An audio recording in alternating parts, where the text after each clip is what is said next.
Vou falar um pouco aqui para vocês agora sobre a classificação dos hormônios. A gente fechando essa parte, eu já vou falar sobre, a gente vai iniciar a glândula pineal, certo? Não vou falar muito, porque eu tenho um vídeo explicando sobre hormônios, mas eu não posso deixar em branco um vídeo de sistema endócrino. Então vamos lá.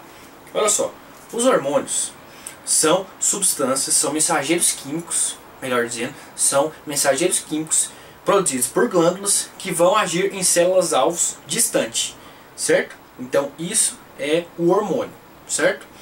Eles podem ser classificados em 4 tipos. Olha só aqui: aminoácidos, peptídeos, proteicos, que são proteínas, ou esteroides, certo? O que é interessante você saber isso? Porque a partir do momento que você sabe a natureza de um hormônio, você sabe aonde que ele vai agir, certo? Por quê? Um exemplo, vamos iniciar aqui. Um exemplo de hormônio que eles são moléculas, simplesmente moléculas de aminoácidos, são os hormônios T3 e o T4, lá na sua glândula tireoide, chamado de triodotironina e tiroxina, certo?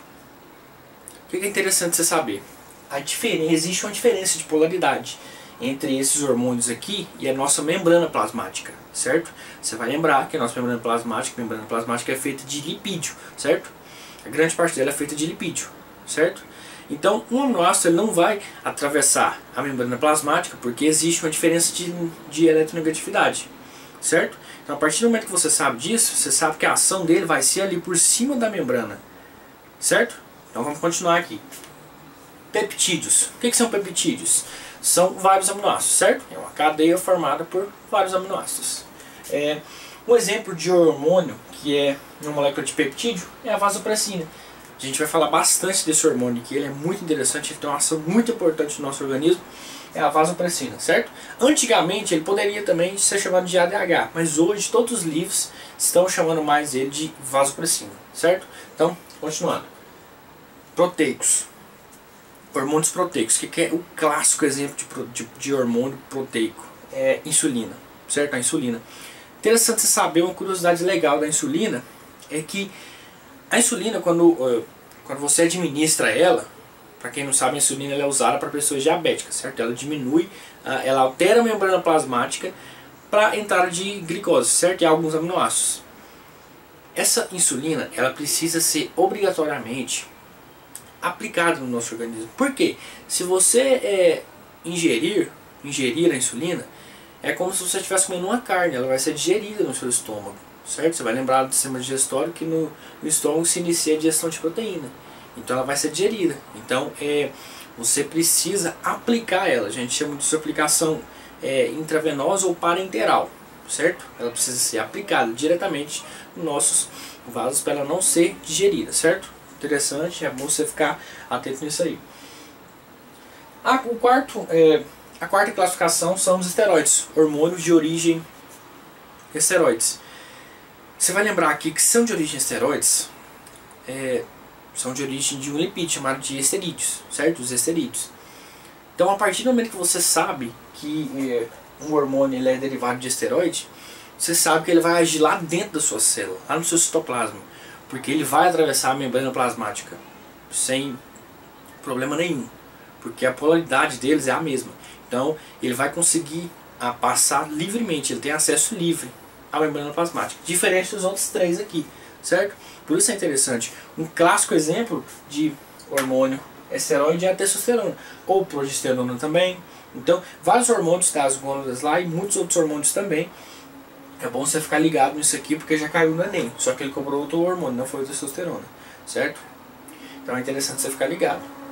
Agora a gente vai lá para a glândula pineal. Vamos falar um pouquinho sobre a glândula pineal.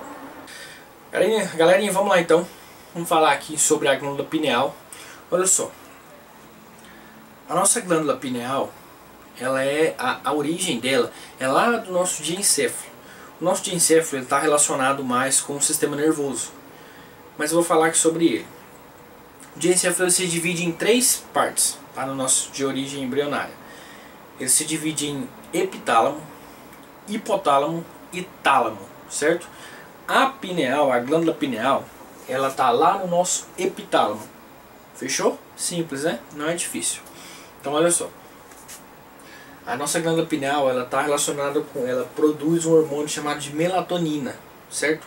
Esse hormônio melatonina, ele vai ter uma ação muito importante no seu organismo. Ele vai controlar o que a gente chama de círculo circadiano, certo? Olha só aqui, círculo circadiano. Já ouviu falar sobre isso? O círculo circadiano, ele vai controlar, é ele que vai falar, vai induzir o seu corpo a reconhecer que se está de dia ou está de noite. Esse hormônio ele é produzido mais ou menos lá às 6 horas da tarde. Quando ele é produzido através de mecanismos de ação, ele vai induzir, ele vai preparar o seu corpo para você dormir, para você descansar, certo? Como que ele faz isso? Ele vai diminuir a sua frequência cardíaca, ele vai diminuir a sua temperatura corpórea e ele vai diminuir o seu funcionamento cerebral, certo? Então, esse é o seu círculo circadiano. Através desses 3 mecanismos que eu falei para vocês, ele vai preparar o seu corpo para o descanso, ele vai te preparar para dormir, ele vai ver que está de noite e que você vai descansar. Esse é o seu reloginho biológico, certo? É o círculo circadiano. Isso aqui, galera, em 2017 deu o prêmio Nobel para o carinha que estudou isso aqui.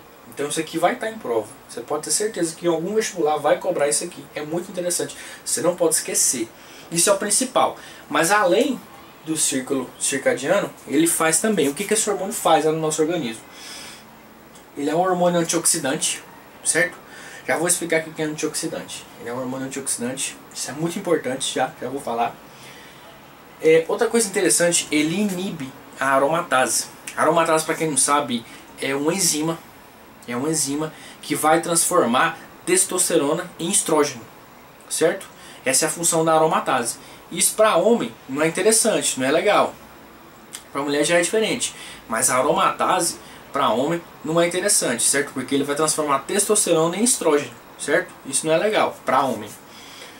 E além disso, você já deve ter ouvido falar lá no quando você era criança, sua mãe falava para você: menino, vai dormir para você crescer. Se você não dormir, você não vai crescer.